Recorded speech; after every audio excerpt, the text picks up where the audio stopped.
kata Trinitas itu sendiri bukan kata Trinitasnya terdapat di dalam Alkitab. Yang kedua, seakan-akan sepertinya ada yang bertentangan, self-contradictory dari Trinitas itu sendiri. Alkitab, seperti pelajaran kita katakan, penuh dengan apa yang disebut dengan triadik formula. Triadik formula adalah rumus, satu formula, di mana nama atau penampilan ilahi itu muncul dalam satu set 3. Kenapa Tuhan pada saat kepada bangsa Israel yang baru keluar dari Mesir itu, dia menekankan keesaan Allah. Pionir-pionir gereja Advent, mula-mula itu mereka itu percaya dengan apa yang disebut dengan istilah Unitarianisme. Gereja Unitarianisme hanya percaya tentang keesaan Allah. Nggak percaya Yesus itu sebagai anak Allah atau kealahan Yesus, nggak. Roh Kudus, nggak. Anda menolak doktrin Trinitas, maka Anda tidak akan memiliki satu konsep yang benar tentang karakter Allah, atau tentang misi Kristus, atau tentang rencana besar Allah bagi keselamatan jiwa-jiwa. Bapa, Anak, dan Roh Kudus terlibat semuanya dalam pekerjaan penyelamatan jiwa-jiwa. Ya.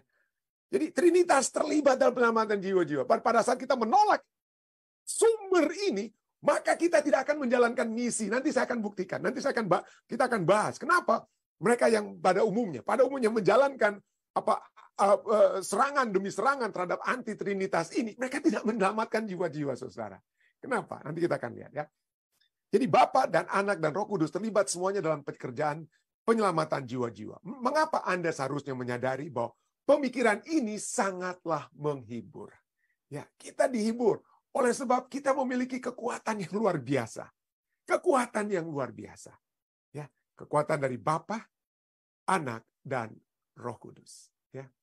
Itu sangat memberikan kekuatan bagi kita. Nah, mari kita kembali sedikit. Saya pernah bahas ini 3 tahun lalu ya, di acara Sekolah Sahabat kita tentang 2 kesulitan pada saat orang-orang bicara tentang doktrin Trinitas. Pertama, kenapa ini seakan-akan sulit? Pertama, karena itu Trinitas itu bukan istilah yang terdapat di dalam Alkitab. Seperti kita sudah bahas tadi pelajaran Sekolah Sahabat. Bukan terdapat dalam Alkitab. Kita sudah pernah pelajari ini, kita ulangi sedikit kembali. Itu dia punya proses jadinya kata Trinitas itu dari kata trias. Yang pertama kali diberikan oleh Theophilus dari Antioquia pada sekitar tahun 170 Masehi. Nah, ini dari kata apa? Trias ini bahasa Yunani yang berarti satu set 3. Atau nomor 3, 1 set 3 atau nomor 3. Jadi trias ini yang dikembangkan oleh Theophilus dari Antioquia dan di tahun 170 Masehi ini mengacu kepada Allah, yaitu Bapa, Putra, dan Roh Kudus. Oke?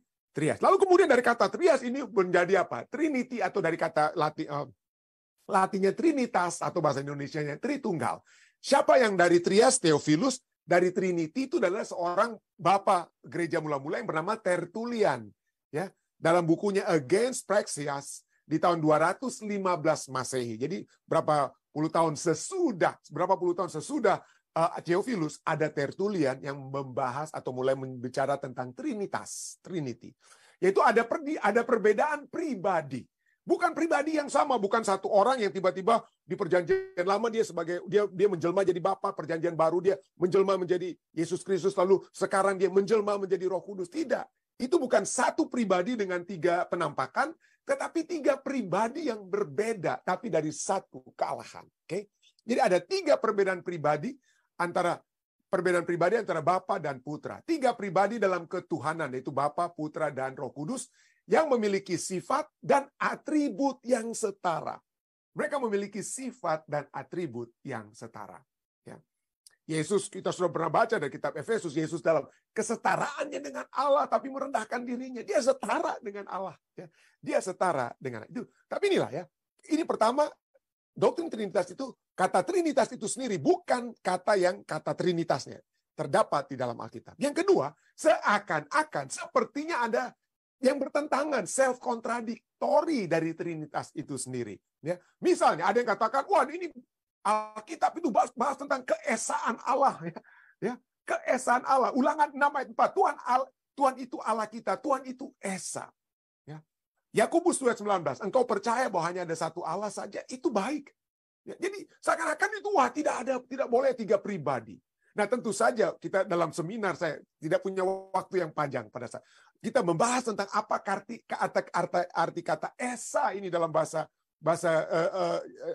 Ibraninya, ya.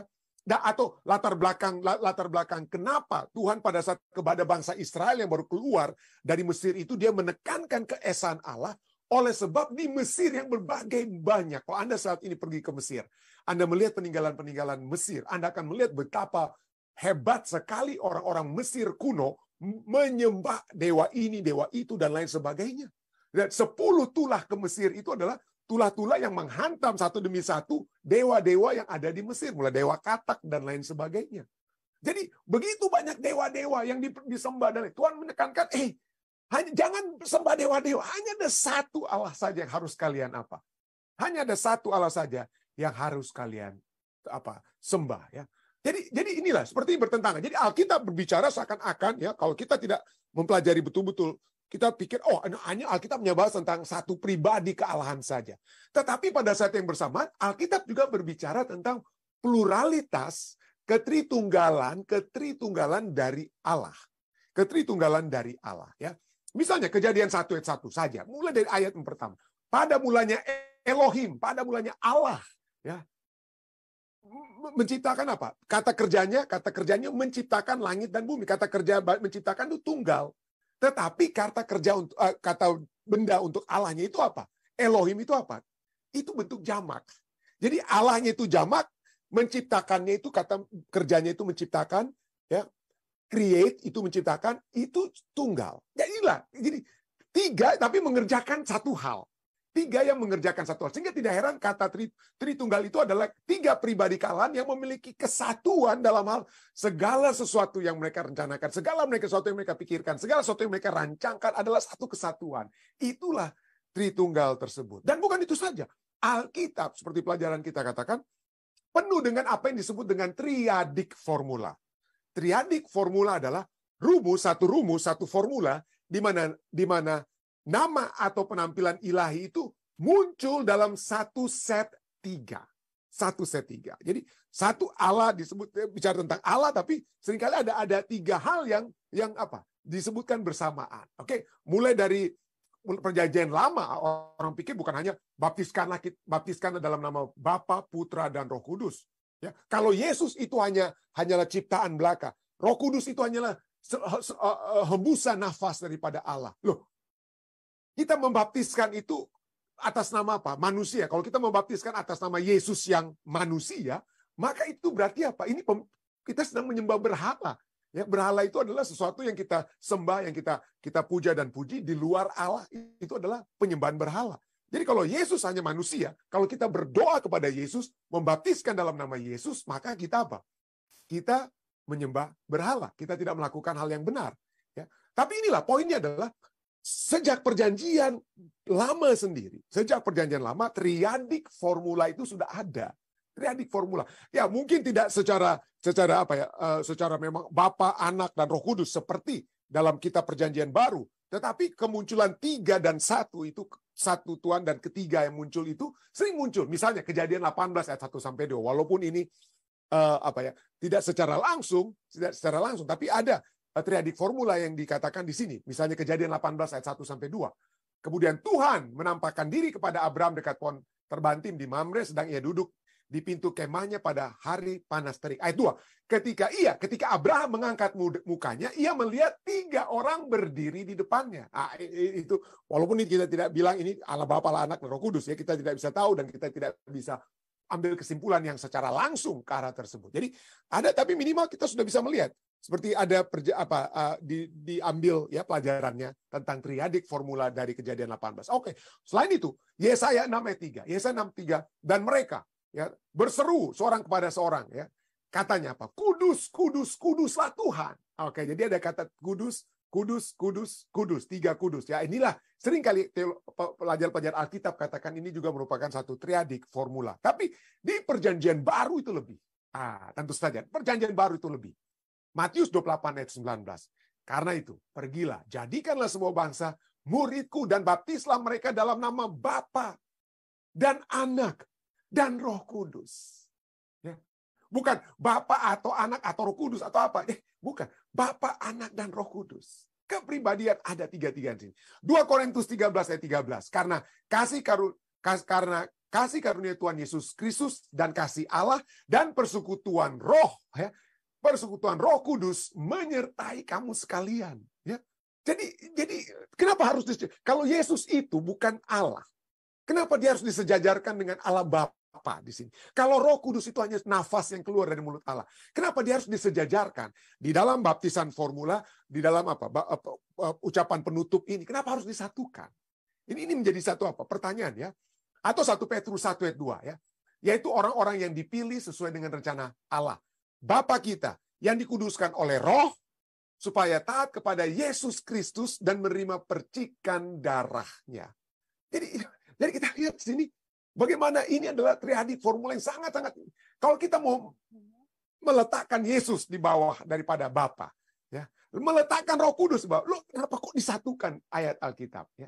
Nanti kita lihat kenapanya itu ya. Nanti kita lihat kenapanya. Berikutnya 1 Korintus. Mari kita lihat. Kita sudah pernah juga bahas pada saat kita bahas tentang kasih karunia. Trinitas dalam karunia rohani. 1 Korintus 12 ayat 4-6 katakan ada rupa-rupa karunia.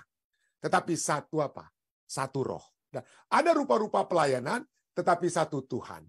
Dan ada berbagai-bagai perbuatan ajaib tetapi Allah adalah satu yang mengerjakan semuanya dalam semua orang. Oke? Jadi ada karunia pelayanan perbuatan, ada roh Tuhan, yaitu seringkali kalau kurios itu Tuhan di dalam perjanjian baru menunjuk pada Yesus Kristus, dan ada Allah. Ya, ada Allah. Jadi di sini kita lihat bahwa Trinitas itu terlibat dalam karunia rohani. Paulus menggunakan kata karunia, pelayanan, dan perbuatan ajaib. Karunia, pelayanan, perbuatan ajaib sebagai sesuatu yang setara. Ya, sama seperti Roh Kudus, Tuhan Yesus Kristus, dan Allah Bapa yang adalah Yang adalah setara. Mari kita lihat. Itu setara. Karunia itu adalah pelayanan karunia, dan perbuatan ajaib itu adalah juga karunia. Perbuatan ajaib juga adalah untuk pelayanan. Jadi itu kesetaraan antara karunia, pelayanan, dan perbuatan ajaib. Seperti kesetaraan antara Roh Kudus, Tuhan, dan Allah. Ya. Jadi mari kita lihat lebih lanjut. Mari kita lihat lebih lanjut. 3 istilah. Karunia, pelayanan, perbuatan. Bukanlah 3 kategori yang berbeda, tapi satu hal yang menyoroti aspek berbeda dari fenomena yang sama. 3 kategori yang berbeda, tapi satu hal yang menyoroti aspek yang berbeda dari fenomena yang sama. Apa maksudnya? Karunia. Karena karunia rohani adalah pemberian Allah. Bukan sesuatu yang kita banggakan, dapat kredit. Jadi semuanya itu bicara tentang The spiritual gift, ya, karunia. Karena tekanannya penekanan dengan karunia, itu bukan karena kamu sendiri, kamu dapat kredit, karena kamu dapat bicara ini dan itu dan lain sebagainya. Bukan. Pelayanan, artinya apa lagi? Itu hal yang sama ya. Misalnya saya memiliki mungkin karunia mengajar misalnya. Jadi kata mengajar.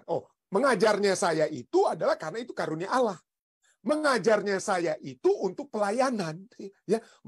Saya mengajar itu untuk pelayanan orang lain, bukan untuk pelayanan diri saya. Tapi ini dari kata mengajar, itu salah satu karunia rohani kan mengajar. Jadi mengajar itu adalah karunia. Saya tidak bisa banggakan itu sebagai saya dapat kredit untuk diri saya sendiri. Lalu kalau saya mengajar bukan berarti itu pelayanan untuk diri saya sendiri, tapi itu adalah pemberian Allah itu diberikan untuk pelayanan, untuk menolong orang lain. Dan poin ketiga, pada saat saya mengajar itu adalah satu perbuatan. Mengajar itu adalah satu perbuatan karena apa? Karena pemberian Allah itu, mengajarnya saya itu adalah sesuatu yang saya buat, satu perbuatan untuk membentuk, menghasilkan hal-hal yang terbaik dalam kehidupan. Jadi apa saja? Anda berdoa. Anda memiliki mungkin karunia berdoa, karunia rohani berdoa. Berdoa itu adalah yang Tuhan karuniakan. Berdoa itu adalah yang Anda lakukan untuk pelayanan. Berdoa itu Anda lakukan untuk apa? Satu perbuatan untuk apa? Untuk membentuk, menghasilkan terbaik dalam kehidupan. Jadi setara semuanya itu, karunia, pelayanan, dan perbuatan. Demikian juga dengan kesetaraan dengan dari sudut pandang yang bukan satu sudut pandang berbeda, tapi dengan konsentrasi yang berbeda. Ya, konsentrasi yang berbeda. Allah Bapa, Allah Anak, Allah Roh. Ada dikatakan Allah Bapa di Perjanjian Lama pegang peranan penting, Allah Anak pegang peranan penting di Perjanjian Baru, dan saat ini bersama dengan kita adalah Allah Roh yang menyertai kita. Dan pada saat Allah Roh menyertai kita, Itu bukan Allah Bapa dari surga itu apa? Dia tiba-tiba lompat ke bawah dan lain sebagainya begitu. Bukan begitu. Coba seperti kita lihat. Pada saat Roh Kudus sudah turun kepada rasul-rasul, apa yang terjadi? Pada saat Stefanus mati, ya, Roh Kudus ada bekerja dengan umat-umat rasul-rasul dalam dunia. Apa yang dia terjadi waktu Stefanus melihat ke atas? Dia melihat Yesus yang berdiri di samping Bapa. Ya, firman Tuhan berbicara. Saya nggak usah lagi ayatnya itu dari kisah. Ya, Yesus Kristus berdiri di samping Bapa. Sedangkan Roh Kudus sedang menyertai Stefanus saat dia dilempar batu, memberikan kekuatan kepadanya. Jadi inilah 3 pribadi apa? 3 pribadi yang berbeda. Ya, jadi jangan kita katakan, Yesus itu bukan Allah. Kalau kita lihat, firman Tuhan sudah cukup jelas bicara tentang kalahan Yesus. Ya. Yohanes 8 ayat 58, kata Yesus pada mereka, aku berkata kepadamu, sesungguhnya sebelum Abraham jadi, aku telah ada. Kalau hanya Yesus hanya lahir di dunia, siapa itu yang dia katakan? Apa dia bohong? Dia bilang sebelum Abraham jadi, sebelum Abraham ada, aku telah ada. Yohanes 8 ayat 58. Atau Yohanes 1 ayat 1. Dikata pada mulanya adalah firman, firman itu bersama-sama dengan Allah, dan firman itu adalah Allah. Dan kalau Anda baca ayat 14, firman itu menjelma menjadi manusia. Firman itu adalah Yesus Kristus. Firman itu adalah Yesus Kristus. Jadi kalau dikatakan Yesus Kristus itu, kalau kita ganti kata firman, maka ini bunyinya seperti ini, dan banyak ayat Alkitab yang ajarkan hal yang sama. Pada mulanya adalah Yesus Kristus, kalau kita gantikan ya. Yesus Kristus itu bersama-sama dengan Allah, dan Yesus Kristus itu adalah Allah. Kenapa? Saya berani bilang ini, kalau Anda baca ayat 13-14, firman itu adalah Yesus Kristus. Atau Matius 16 ayat 16. Maka jawab Simon Petrus waktu ditanya, siapa aku ini? Maka apa yang Simon Petrus katakan kepada Yesus? Engkau adalah Mesias, anak Allah yang hidup. Pun kalau Yesus itu bukan anak Allah, berani-beraninya dia ngomong seperti begitu ya. Jadi inilah ya. Atau Yohanes 20 ayat 28. Thomas menjawab dia, ya Tuhanku dan Allahku. Jadi kita lihat ada kealahan Yesus. Yesus mau disembah. Orang-orang menyembah Yesus nggak bilang, jangan sembah saya kan manusia biasa, jangan saya disembah. Nggak begitu dia. Ya.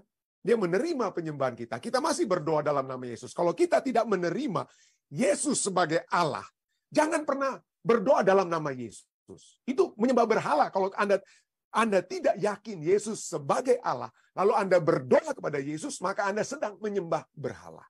Untuk berdoa kepada Yesus dan menutup doa kita dalam nama Yesus, itu berarti kita mengamini ya, dan mengimani bahwa Yesus adalah Allah. Yesus adalah Allah. Kalahan Roh Kudus. Kalahan Roh Kudus. Ya, itu kalahan Bapa mungkin ada pertanyaan. Tapi kalahan Roh Kudus, di Indonesia lagi ramai. Roh Kudus itu bukan siapa-siapa dia. Dia nggak ada kepribadian ini. Waduh, sedih sekali saya. Kenapa? Ya, mungkin boleh saya katakan, saya kebetulan disertasi saya disertasi waktu ambil doktor ini, judul disertasi saya adalah The Divinity and the Personality of the Holy Spirit in the Writing of Ellen G. White. Jadi divinity, kealahan dan personality ya, kepribadian daripada Roh Kudus dalam tulisan-tulisan Ellen White ya. Dalam tulisan-tulisan Ellen White. Jadi selama hampir boleh dikatakan ya, selama hampir 2 tahun saya mempelajari semua tulisan Ellen White sehubungan dengan Roh Kudus. Apakah dia itu betul-betul Allah? Apakah dia betul-betul dia memiliki kepribadian? Kalau dia adalah nafas dari Allah, nggak bisa kita sakiti dia kan, dia nggak bisa sakit hati, dia nggak memiliki perasaan. Tapi kalau Roh Kudus memiliki perasaan, berarti dia memiliki kepribadian ya. Dengan kata lain, dia memiliki kepribadian. Dan bukan itu saja, Ellen White kemudian menyatakan bahwa dia adalah the third person of the Godhead. Dia adalah oknum ketiga dari kealahan. Waduh, begitu banyak tulisannya Nyonya White sehubungan dengan kealahan Roh Kudus. Tapi gantinya kita ke tulisan Nyonya White, mari kita baca firman Tuhan yang dalam Kisah 5 ayat 3-4. Pada saat Ananias dan suaminya ya, dan istrinya mendukakan hati Roh Kudus, apa dikatakan? Petrus berkata, "Hai Ananias," Safira istrinya sudah nanti ya, "mengapa hatimu dikuasai iblis sehingga engkau mendustai Roh Kudus dan menahan sebagian dari hasil penjualan tanah itu? Selama tanah itu tidak dijual, bukankah itu tetap kepunyaanmu? Dan setelah dijual, bukankah hasilnya itu tetap dalam kuasamu? Mengapa engkau merencanakan perbuatan itu dalam hatimu? Engkau bukan mendustai manusia, tetapi mendustai Allah." Jadi mendustai Roh Kudus itu mendustai Allah. Jadi kealahan Roh Kudus itu dinyatakan. Itulah sebabnya kita dapat melihat bahwa Tritunggal, artinya tiga oknum yang berbeda, tiga tali yang berbeda, tapi merupakan satu kesatuan dalam usaha-usaha mereka, dalam misi mereka, dalam tujuan mereka. Kehendak memiliki kehendak yang sama, ya. Tiga tali yang berbeda, kepribadian yang berbeda, tapi memiliki satu tujuan yang sama. Itulah sebabnya gereja Masih Advent hari ke-7. Banyak orang yang masih mengaku gereja Masih Advent hari ke-7, tapi nggak mau terima ini apa ya? Fundamental belief kita yang nomor 2, ya. Dikatakan misalnya, hanya ada satu Tuhan, hanya ada satu Tuhan, ya, satu Allah, satu tali tadi, tiga tali, ya, jadi satu itu, ya, yaitu hanya ada satu Tuhan, Bapa, Anak, dan Roh Kudus, satu kesatuan dari tiga pribadi abadi, Allah yang abadi, Maha Kuasa, Maha Tahu di atas segala-galanya, dan Maha Hadir. Ia tidak mengenal batas dan di luar kemampuan pemahaman manusia, namun dapat dikenal karena pernyataan dirinya sendiri. Ia layak disembah untuk selama-lamanya, dipuja dan dilayani oleh seluruh makhluk ciptaan. Fundamental belief nomor 2. Anda bisa terus baca apa yang dijelaskan dari kepercayaan dasar gereja Masih Advent 7 dengan ayat-ayat firman Tuhan yang sudah dinyatakan. Tapi itulah, walaupun sudah cukup jelas, walaupun saya sudah hampir, orang bilang ya sudah udah panjang lebar, mungkin mau bikin seminar sampai satu minggu sekalipun saya bisa bikin seminar dari disertasi saya tentang kealahan Roh Kudus, ya, atau kealahan Yesus Kristus. Tapi kenapa orang seringkali menolak? Ini pertanyaannya. Ini menjadi saya rindu karena saya nggak bisa ngerti. Jadi saya mencoba untuk mencari mengerti kenapa orang nggak mau terima begitu, ya, nggak mau terima. Kebetulan ada satu artikel di Adventist Review yang ditulis oleh Dennis Kaiser. Dennis Kaiser ini adalah seorang yang betul-betul, ya, dia menentang sekali doktrin Trinitas. Nanti kita akan pelajari, nanti kita akan lihat beberapa poin dari dia, ya. Dia menentang, ya. Dia menentang sekali dan sekarang dia menulis dalam Adventist Review pengalaman pribadinya. Dan ditulislah artikelnya ini. Anda tolong baca. Saya cuma beberapa kutipan saya ambil, tapi tolong Anda baca ini, Anda bisa secara online Anda bisa ambil, ya. Memahami Trinitas, the mystery of the Trinity. Misteri daripada Trinitas adalah misteri Allah yang adalah juga the holy is holy ground. Satu tanah, satu tempat yang dikatakan suci. Nggak boleh main-main kita. Nggak boleh main-main pada saat kita membahas tentang kealahan Allah. Nah, dia katakan apa? Bahwa 20 tahun yang lalu dikatakan saya hendak bahkan meninggalkan gereja Masih Advent hari ke-7.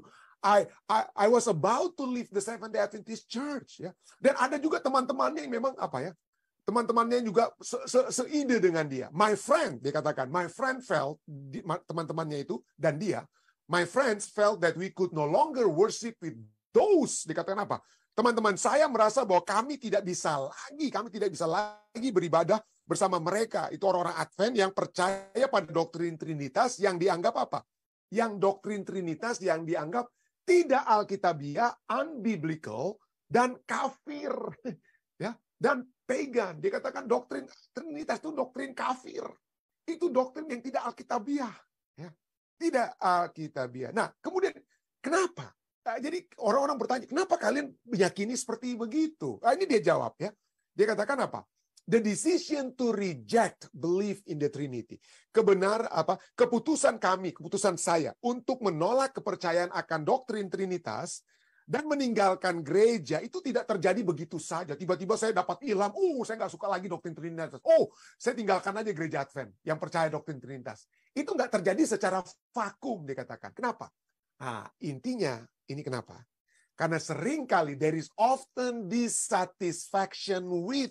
Seringkali terdapat ketidakpuasan dan ketidakpercayaan terhadap para pemimpin gereja, ketidakpuasan terhadap pendeta, dan ketidakpuasan terhadap para teolog-teolog yang sudah teolog-teolog gereja. Jadi pada saat jadi bukan soal alkitabiah pertama-tama. Aduh, ini kok pemimpinnya kok begini kelakuannya. Ini teologi kok pendeta-pendeta tuh kelakuannya kok nggak bener begini. Jadi dari ketidakpuasan secara pribadi itulah seperti yang dia alami, menyebabkan dia mulai mencari apa ini kira-kira yang salah dari pendeta-pendeta ini yang kok kelakuannya nggak bener. Mungkin teologi mereka nggak bener. Kalau gitu teologi apa mereka yang nggak bener? Ini mungkin teologi Trinitas. Ujung-ujungnya kena teologi apa, ya? Teologi Trinity. Jadi pada saat kita tidak percaya Apalagi datanglah pembicara-pembicara bikin seminar dari Amerika. Oh, nggak ada itu Roh Kudus. Roh Kudus itu bukan Allah itu dan lain sebagainya. Oh, ini orangnya lebih dipercaya. Saya lebih percaya dia daripada saya mau percaya pemimpin-pemimpin saya di Indonesia, daripada pendeta-pendeta yang ada yang datang dan lain sebagainya. Jadi itulah pada saat itu dikatakan apa? Deep down we all yearn for someone we can trust. Begitu datang orang yang kita anggap ini lebih baik dari pendeta kita, dari pemimpin-pemimpin kita, dari teolog-teolog yang sering kasih seminar, tapi kita nggak percaya mereka karena masalah pribadi dan lain sebagainya. Begitu yang datang ngajarin tentang Trinitas, yang menghantam Trinitas, waduh, seperti Dennis ini, dia terima. Dia terima ya. Dan itu yang terjadi. Nah, ini menarik sekali ya. Ini menarik apa yang dikatakan. Jadi teman-temannya dia dan teman-temannya ya mereka pelajari. Apa yang mereka pelajari? Mereka pelajari ternyata bahwa pionir-pionir, pendiri mula-mula gereja Advent itu tidak percaya doktrin Trinitas. Dan betul ya, saya dalam disertasi ini saya membahas tentang bagaimana pionir-pionir gereja Advent mula-mula itu mereka itu percaya dengan apa yang disebut dengan istilah Unitarianisme. Gereja Unitarianisme hanya percaya tentang keesaan Allah. Nggak percaya Yesus itu sebagai anak Allah atau kealahan Yesus, nggak. Roh Kudus, nggak. Jadi pionir gereja mula-mula itu memang begitu. Pionir gereja itu tidak percaya dengan Trinitas. Tetapi masalahnya seperti Dennis ini, mereka hanya belajar dari pemahaman mula-mula. Pemahaman mula-mula dan tidak melihat perkembangan selanjutnya. James White mula-mula itu tidak percaya doktrin Trinitas. Tapi Anda tahu siapa yang akhirnya meluruskan doktrin Trinitas di dalam pendiri gereja mula-mula? Ellen White sendiri. Sehingga akhirnya ada begitu banyak kutipan-kutipan dari pionir-pionir gereja Advent yang mula-mula menolak doktrin Trinitas seperti bahkan James White, tetapi pada akhirnya mereka semua menerima setelah mereka mempelajari Alkitab itu dengan lebih apa? Lebih dalam. Mulanya mereka tolak, kenapa? Karena itulah dasar daripada ajaran agama mereka sebelumnya. Sebelum mereka menjadi Advent, yaitu Unitarianisme. Ya, Unitarianisme. Jadi begitu muncul Ellen White. Ellen White lah yang membuat tulisan tentang Ellen White and the Holy Spirit as the third person of the Godhead. Ini ditulis oleh artikel ini ya. Jadi atau the three living persons of the heavenly trio. Jadi bicara tentang bahwa Roh Kudus adalah oknum ketiga dari doktrin dari kealahan ya. Nah, pada saat mereka orang-orang yang menentang Trinitas ini, apa yang mereka buat pada saat mereka melihat, loh, kok Nyonya White ini support Trinitas ya? Kok Alkitab ini support Trinitas? Apa yang mereka buat? Ini dia. We either considered those and similar statement forgeries or attempted to interpret them to align with our views. Apa dikatakan? Pada saat Nyonya White dan lain sebagainya itu menulis tentang Trinitas, mereka katakan, waduh, tulisan Nyonya White itu sudah Sudah dipalsukan, itu di forgery. Tulisan Nyonya White itu sudah dipalsukan. Atau mereka bilang, oh enggak, pemahaman sebenarnya Nyonya White maksud itu begini. Gantinya Mrs. White atau oleh Ellen White atau Alkitab diminta untuk menjelaskan dirinya sendiri. Mereka paksakan pendapat mereka kepada Alkitab. Mereka paksakan pandangan mereka terhadap tulisan-tulisan Nyonya White. Ya. Jadi itu mereka kata. Jadi mereka bilang, ini tulisan Nyonya White sudah dipalsukan. Itu bukan itu. Jadi nggak mau terima mereka. Ada lagi, menarik sekali apa yang kemudian dia tuliskan. Apa yang dituliskan kemudian? Our methodological, kan garis hitam itu tulisan-tulisan dari bagian Alkitab yang dianggap, oh ini Alkitab ini udah nggak benar, ini Alkitab ini ditulis oleh orang-orang yang betul-betul hanya ingin mengutamakan Trinitas, makanya ini nggak benar. Makanya supaya dibenarkan apa yang mereka buat, mereka tulis Alkitab mereka coret, mereka kasih apa? Spidol hitam supaya nggak usah dibaca. Supaya nggak usah dibaca. Jadi friends of mine blackened supposedly unoriginal parts in their Bible because those verses did not fit their understanding of the doctrine of God. Ya, jadi teman-teman saya menghitamkan bagian-bagian yang dianggap tidak orisinal dalam Alkitab mereka karena ayat-ayat tersebut tidak sesuai dengan pemahaman mereka tentang doktrin Allah atau kealahan. Jadi bayangkan, Alkitab aja mereka mau rubah. Alkitab aja mereka mau rubah supaya apa? Wah, supaya ide anti Trinitas itulah yang diutamakan. Ya. Dan tidak heran, ini menarik sekali. Yang terakhir, makanya saya katakan, kenapa pada umumnya orang-orang yang anti Trinitas, ya yang bikin video-video di YouTube hanya untuk serang seminar tentang Trinitas dan lain sebagainya. Berapa banyak orang yang mereka bawa untuk dapat menerima Yesus Kristus? Coba tanya saja. Berapa banyak orang yang mereka bawa untuk mencintai Yesus Kristus? Berapa banyak orang yang saya lihat adalah mereka itu menggunakan apa? Ridiculing. Mereka mencemooh ya. Pada saat saya bikin seminar tentang Trinitas, waduh, saya habis-habisan saya dicemooh, saudara ya. Dicemooh, saya diejek-ejek. Apa yang saya bilang itu jadi diejek-ejek. Ya. Dan itu kan nggak membangun kita semua ya. Itulah sebabnya dikatakan pada akhirnya most of those who left the church over this doctrine have not returned. Ya, dikatakan apa? Kebanyakan dari mereka yang meninggalkan gereja karena doktrin ini belum kembali. They have not returned. Kenapa? Because they never question their critical presupposition. Karena mereka sendiri dikatakan apa? Karena mereka sendiri tidak pernah mempertanyakan, saya ini benar atau enggak? Mereka nggak mau pikir, saya punya pemahaman tentang anti doktrin Trinitas saya ini, apa saya yang salah? Enggak, mereka nggak pikir. Mereka bilang, itu yang salah itu Pendeta Rantung atau siapapun yang ajar tentang doktrin Trinitas. Nggak pikir bahwa mereka itu bisa salah. Ya. Jadi akhirnya apa? They have not returned because they have never questioned their critical presupposition that leavened every other area of life. Ini penting sekali kalimat terakhir. Apa artinya? Mereka yang telah akhir pada ujungnya meninggalkan gereja dan tidak kembali kepada gereja karena gereja dianggap sudah murtad, karena gereja sudah dianggap tidak lagi sesuai dengan pendiri pionir Advent mula-mula, padahal pionir Advent mula-mula itulah yang akhirnya dibenarkan ya untuk sesuai dengan ajaran Alkitab, ajaran juga oleh pena inspirasi untuk Ellen White. Jadi mereka bilang, gereja Advent udah murtad ini. Mereka akhirnya keluar gereja, tidak kembali ke gereja karena mereka tidak mempertanyakan pikiran mereka sendiri, dan akibat lainnya apa? That leavened every other area of life, yang telah merusak semua bidang kehidupan lainnya. Saya tidak bisa meneliti ini secara lebih lengkap, tapi saya tahu ada seseorang yang memang anti sekali tentang doktrin Trinitas ini. Tapi selain dia memang tulisan-tulisannya itu di Facebook, terus saya cuma bisa lihat di Facebook karena saya cuma ikuti karena saya cukup kenal ya. Dia sering sekali apa? Dia sering sekali menulis tentang doktrin Trinitasnya, dihantam lah kalau orang ini bicara lain selain Trinitas dan lain sebagainya atau bicara tentang Trinitas. Tapi dia bukan hanya menyerang orang-orang yang anti Trinitas.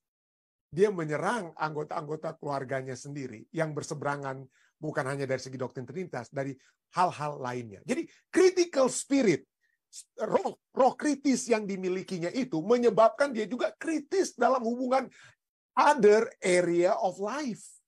Dari segi kehidupan lainnya. Kalau kita memiliki pikiran kritis dari segi Trinitas, maka hal-hal lainnya kita juga akan hantam juga. Bukan hanya orang-orang yang bicara tentang Trinitas yang kita hantam, anggota keluarga kita sendiri, kakak kita atau adik kita, orang tua kita, anak kita, dan kita hancur-hancuran juga dengan mereka. Itulah hati-hati. Itulah sebabnya pada saat kita melihat tentang doktrin Trinitas ini, bahas tentang doktrin Trinitas ini, dan mencoba untuk menentang dan pikir, Alkitab telah salah, tulisannya juga salah, dan lain sebagainya. Apakah kita diberkati kalau kita lakukan? Apakah kita dapat melaksanakan misi Tuhan yang Tuhan tetapkan bagi kita? The Great Controversy di tahun 1888 yang White punya. Dia katakan, saya belum sempat karena waktu ya, yang kulit tulisan ini, tapi saya coba terjemahkan. Tapi Anda tolong lihat dan Anda bisa terjemahkan juga. Ada juga bukunya juga, Kemenangan Akhir ya. Di sini dikatakan ada juga Ada juga satu kesalahan ajaran yang menolak menolak the divinity of Christ. Ada juga orang-orang dengan ajaran-ajaran yang salah yang menolak kealahan atau keilahian Yesus. Jadi Yesus itu hanya hadir dalam dunia ini pada saat dia dilahirkan oleh siapa? Dilahirkan oleh Maria. Jadi ini bertentangan dengan ajaran-ajaran Alkitab. Tetapi banyak umat-umat manusia yang Yang banyak umat manusia yang mengajarkan ajaran yang salah ini. Dan ini cukup menarik apa yang Ellen White juga tuliskan. If man, dikatakan, jika manusia reject the testimony of the inspired scriptures. Jika manusia menolak ajaran, pernyataan daripada tulisan Alkitab yang diinspirasikan sehubungan dengan keilahian daripada Yesus, It is in vain. Percuma untuk berargumentasi dengan mereka. Oke. Jadi seringkali ada orang bilang, Pendeta Rantung tolong dong jawab nih. Orang ini menolak tentang kalian, jadi tolong apa? Berdebat dengan mereka. Aduh, saya bilang, ini kita berdebat kusir dan kita tidak menuruti apa yang Nyonya White anjurkan ya. It is in vain. Percuma untuk berargumentasi poin dengan mereka. For no arguments. Karena tidak ada satu argumen pun. However conclusive. Walaupun sudah berbusa-busa kita bicara tentang apa yang Alkitab firman Tuhan katakan tentang Trinitas, apa yang ajaran, walaupun kata Trinitas tidak ada, tapi kita ajarkan tentang apa yang Alkitab katakan tentang Trinitas dan lain sebagainya. Kita coba secara exegetical kita bahas apa yang dimaksudkan Allah itu Esa dan lain sebagainya.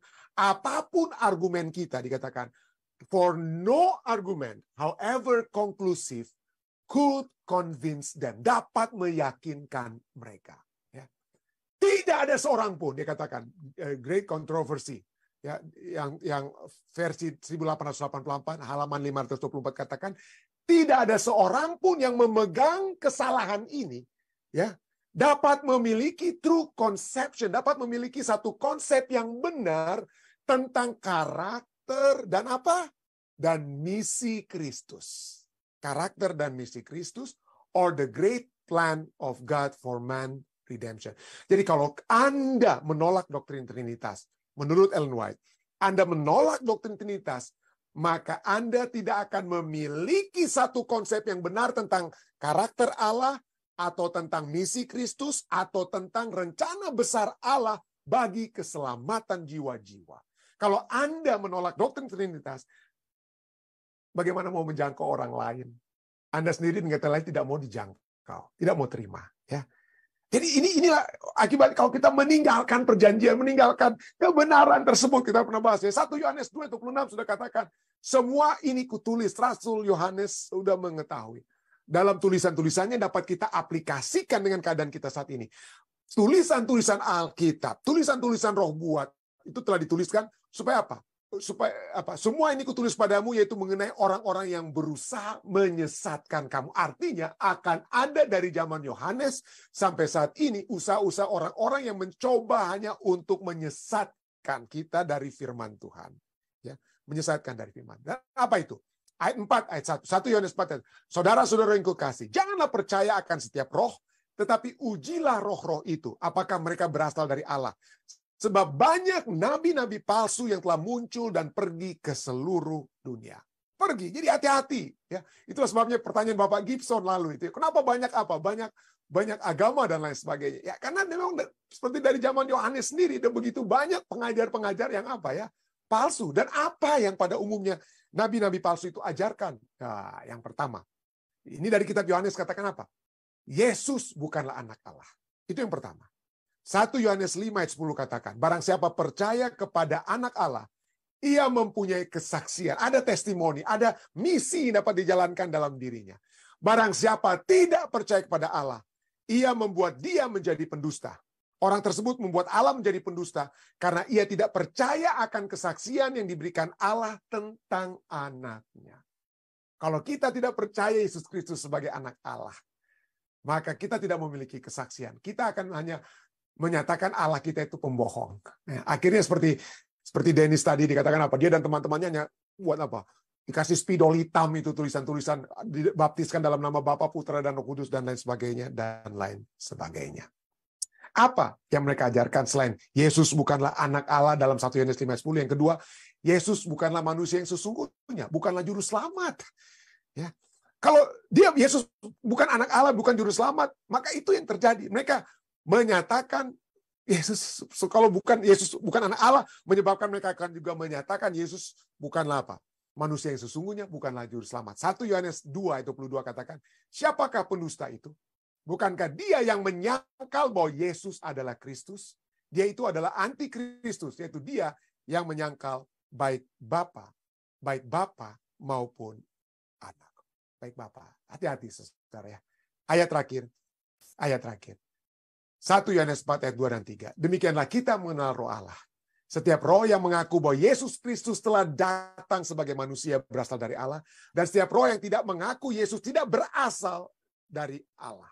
Roh itu adalah roh antikristus, dan tentang dia telah kamu dengar bahwa ia akan datang dan sekarang ia sudah ada di dalam dunia ini. Hati-hati. Ya. Biarlah kita melihat secara teologis dan secara praktikal. Ya, janganlah kekecewaan kita terhadap pemimpin, kekecewaan kita terhadap pendeta, kekecewaan kita terhadap teolog menyebabkan kita mencoba untuk mencari-cari ajaran-ajaran yang sudah dinyatakan dalam Alkitab itu adalah hanya menyesatkan umat manusia dan menyesatkan diri kita sendiri. Saya berdoa, kiranya kita semua dapat menerima satu statement yang cukup kuat dari dalam firman Tuhan dan juga dinyatakan dari pelajaran sekolah sahabat kita pada malam hari ini. Bahwa pada saat kita menyadari bahwa sumber misi kita itu berasal dari Allah Bapa, Allah Anak, dan Allah Roh Kudus, maka kita memiliki kuasa untuk menginjil. Bukan untuk menghancurkan orang lain, bukan untuk menghancurkan keluarga kita sendiri ya, karena mereka karena bertentangan dengan teologi kita yang anti Trinitas dan lain sebagainya. Saya berdoa kiranya pembahasan malam hari ini bukan untuk sebagai sarana untuk apa yang pendeta Rantung katakan mungkin ada yang salahnya. Tapi mari kita semua, jika Anda saat ini ada di antara Anda yang mungkin anti Trinitas, tidak percaya dengan Roh Kudus dan tidak percaya Yesus Kristus sebagai anak Allah atau kealahan Yesus Kristus, Anda tidak percaya. Dapatkah kita berpikir, dapatkah kita memiliki satu asumsi kalau itu adalah ajaran salah atau mungkin saya memiliki pemahaman yang salah. Oke. Marilah kita membuka pikiran dan hati kita untuk terus-menerus belajar bersama-sama mencari kebenaran Tuhan. Kiranya ini dapat menjadi satu perundungan bagi kita. Saya bawa ini dalam nama Yesus. Amin.